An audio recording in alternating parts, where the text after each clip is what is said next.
Hey there, welcome to No Nonsense November, day 24. Our tool today is act as if. Now, act as if or believe it until you achieve it are versions that I like to address and talk about versus the fake it till you make it. We've all seen memes online that say, fake it till you make it, just pretend you're something until you actually achieve success or whatever it is that you're pretending. And we see a lot of that online, and it's really, I think personally, offensive behavior, because you can see through people a mile away whether they've actually done something or not. And they'll fool some of the people some of the time, but you won't fool anybody who's actually done what it is that you're claiming that you've done. Experience is the ultimate way to build confidence, and we build confidence by taking action. Act as if has the word act in it for a reason. It means you have to do something in order to create something. In order to become what it is that you want to become, you have to actually take action to move toward that thing.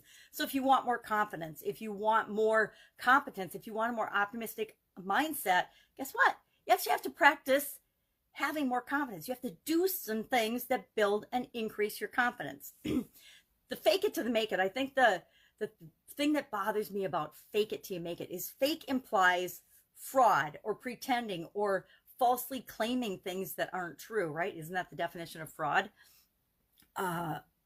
Doing things that are a little bit unethical or underhanded. It's kind of like the word hack. The word hack bothers me too, because I don't mind shortcut, but hack inspires cheating or shortcuts in a negative way, but more like cheating than just shortcuts. That's why I don't like the word hack, and I don't like the word fake. Fake it. Don't fake it. You become something. We're always growing and changing and improving, right? And we're becoming something. Becoming something is not faking it. Becoming is taking action toward what you want. So what are some ways? I've watched some TED Talks. I've done quite a bit of research on this, because guess what? Although we've all got experience in a lot of things, we're always trying to grow and expand and do new things as well. The first time we do something, it's really, really hard. The first time I went to make a video, a Facebook live video or any type of live video, I was petrified. I actually did it. I don't know where she is. Oh, yes, I do.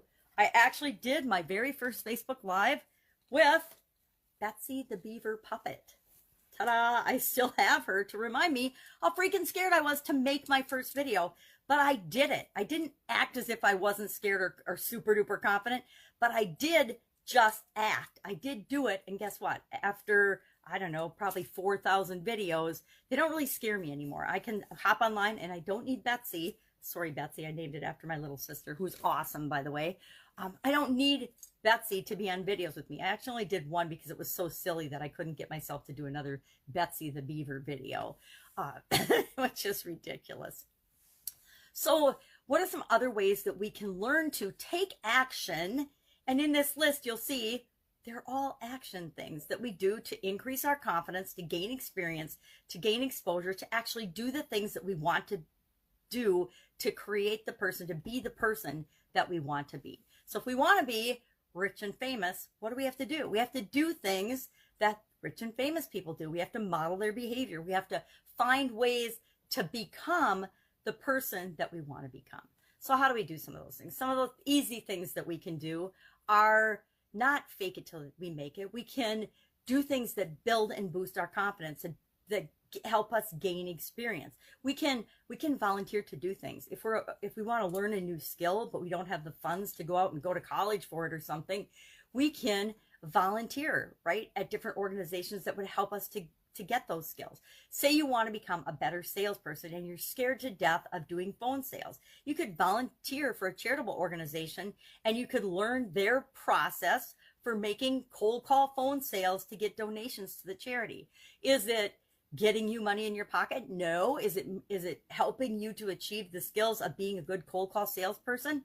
Hopefully, if they've got a good script and you've got an experience, and even the experience of getting the rejections and living through it will help you to become a great salesman and by acting and doing what it is that it takes to create and become a great salesperson.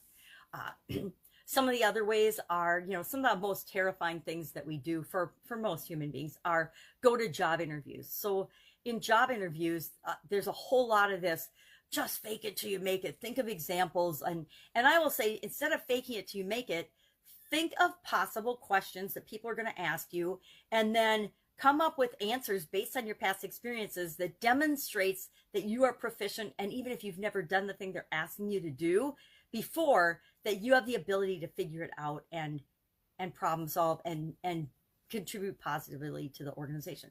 Well, so what are some other nonverbal body language things that we can do to build confidence and show confidence? One is make eye contact. Now, some of us have wonky vision and wonky eyes, so it's harder for us to make eye contact.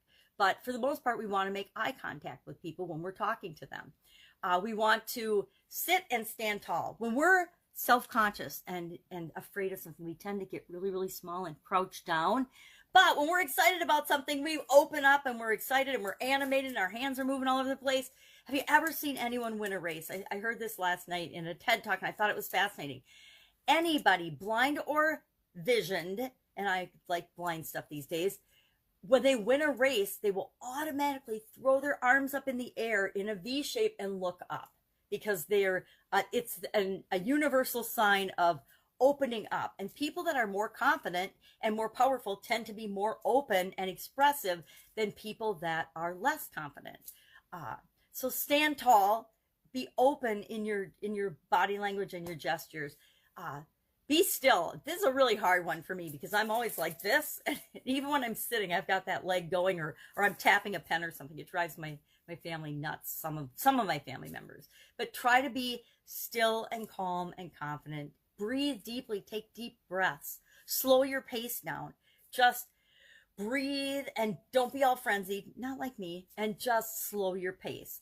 Ground your voice. Grounding your voice means that you speak in a deeper, more authoritative way. If you've got a high pitchy voice, you can work on that. My voice is what my voice is. Articulate your words. Speak more slowly, carefully, and deliberately. You can change your optimism, change your outlook on life. Look for the silver lining. Look for the positives in every situation instead of the negatives. Plenty of people in the world are out there looking for what's wrong with you and everybody else in the world. So don't be that person. Focus on and share the positives and choose optimism and the positive way of seeing things whenever possible. Get physical, get up, move around, get some exercises. People that are in better health, better shape, have more energy, and are seen as being more confident. Project your voice and the level of confidence and authority that you want people to see and perceive you as. Upgrade your manners. People with self-confidence have better manners than people that don't have high self-esteem and self-confidence. You can always tell how much confidence people have by the way they treat other people. If people treat other people badly, it doesn't matter what their stature or their standing in life or their position power. If they treat people badly, guess what? They treat people badly, which means they're not an awesome person, which means they don't have incredible self-esteem and self-confidence.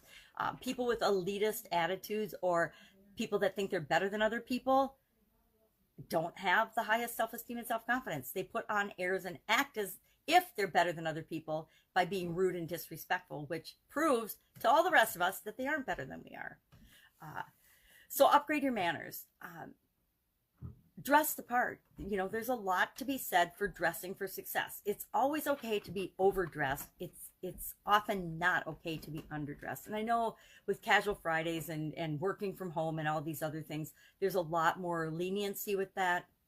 But I do think that if you want people to see you in a certain way, you want to dress the part, dress that certain way. It depends how you want people to see you. Maybe you want people to see you as casual and relaxed and confident. You know, the CEOs nowadays are walking around in shorts and flip-flops. It's totally up to you and the type of culture that you want to and the type of reaction you want to get from other people.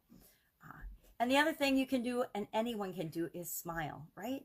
It's easy to smile. And guess what? When you smile, you automatically start to feel happier.